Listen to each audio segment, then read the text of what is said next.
आखिरकार मालदीव के राष्ट्रपति मोहम्मद मुइज्जू के मंत्रियों की गलत बयानबाजी के कारण मालदीव पर संकट के बादल मंडराने लगे हैं। आपको बता दें कि भारत ने मालदीव के साथ एक प्रोजेक्ट लगाने को लेकर बड़ी डील की थी, लेकिन मालदीव के मंत्रियों के गलत टिप्पणियों की वजह से सारा मामला खटाई में पड़ गया है। भारत ने उस प्रोजेक्ट को अब नेपाल और श्रीलंका में शिफ्ट करना शुरू कर दिया, जिससे मालदीव को आर्थिक दृष्टिकोण से बहुत भारी झटका लगा है।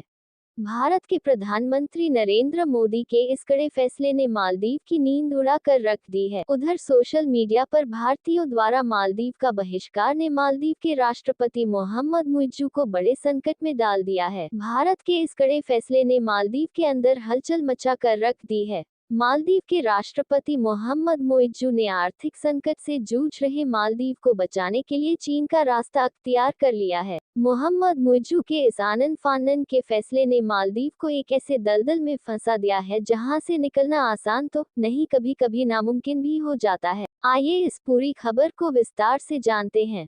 साथियों, यदि आप लोग अभी इस चैनल पर नए आए हैं या अभी तक आप लोग इस चैनल को सब्सक्राइब नहीं किए हैं, तो इस चैनल को सब्सक्राइब अवश्य करें और बेल आइकन को प्रेस जरूर कर लें। आइए जानते हैं पूरी खबर।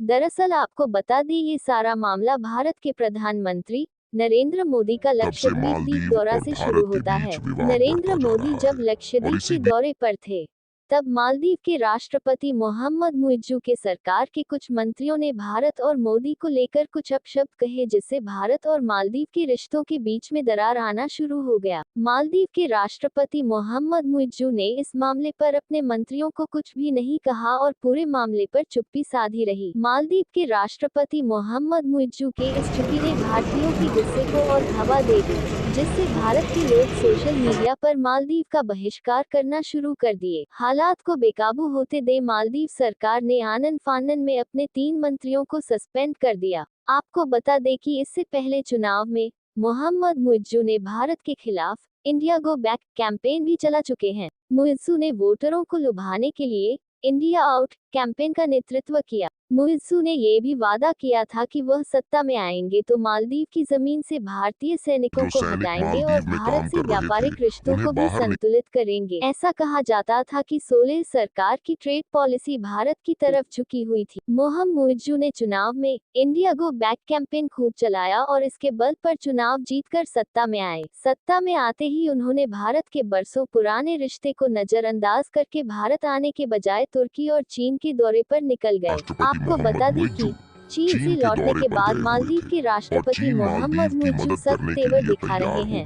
एक दिन पहले बिना नाम लिए टिप्पणी करने वाले मुइज्जू ने भारत से कहा है कि वह 15 मार्च तक मालदीव में तैनात अपने सैन्य कर्मियों को वापस बुलाए। आपको बता दें कि बीते कई सालों से मालदीव में भारत की सेना की एक छोटी टुकड़ी वहां तैनात है। मालदीव की पिछली सरकार के आग्रह पर भारत सरकार ने अपने सैनिकों को वहां तैनात किया था। समुद्री सुरक्षा और आपदा राहत कार्यों में मदद के लिए भारतीय सेना की एक टुकड़ी को मालदीव में तैनात किया गया है। मालदीव के राष्ट्रपति मोहम्मद मुइज्जू के इस सख्त तेवर ने भारत के प्रधानमंत्री नरेंद्र मोदी के आत्मविश्वास को ठेस पहुंचाया है। मालदीव के इस रवैये को देखकर भारत के प्रधानमंत्री ने ठोस कदम उठाया है। भारत के प्रधानमंत्री नरेंद्र मोदी ने मालदीव के साथ हुई डील को कैंसिल करके उस प्रोजेक्ट को नेपाल और श्रीलंका में शिफ्ट करने का काम शुरू कर दिया है। आइए जानते हैं कि वह इन्वेस्टमेंट क्या थी।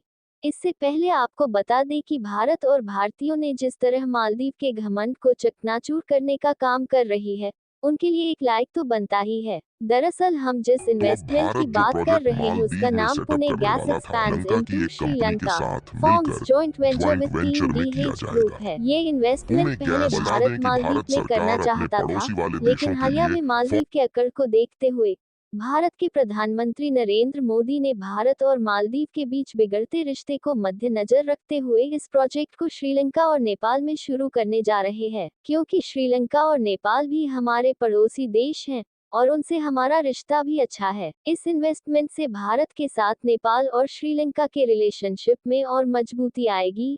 और इन दो पड़ोसी देशों के साथ भारत व्यापार का दायरा काफी हद तक बढ़ जाएगा। इस इन्वेस्टमेंट से भारत का सिर्फ एक ही मकसद है, अपने पड़ोसी देश नेपाल और श्रीलंका को आर्थिक स्थिति से मजबूत बनाए रखना। भारत के प्रधानमंत्री नरेंद्र मोदी के फैसले से जहां नेपाल और श्रीलंका खुश है, वहीं मालदीव के पैरों तले जमीन खिसक गई है। मालदीव के राष्ट्रपति मोहम्मद मुइज्जू को ये बात भली भांति मालूम है कि भारत के साथ उनकी दुश्मनी मालदीव पर भारी पड़ने वाला है। भारत और मालदीव के बीच बढ़ती तकरार और दूरियां ने राष्ट्रपति मोहम्मद मुइज्जू को चीन के करीब जाने पर मजबूर कर दिया है।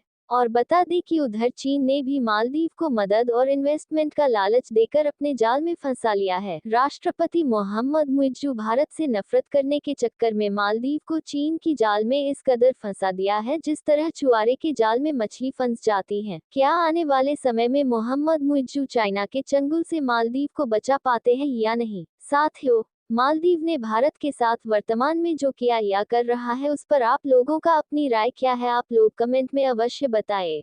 साथियों, इस वीडियो को लाइक कमेंट करके अपने दोस्तों को अवश्य शेयर कीजिए और इस चैनल को सब्सक्राइब करके बेल आइकॉन को प्रेस कर लीजिए। जय हिंद।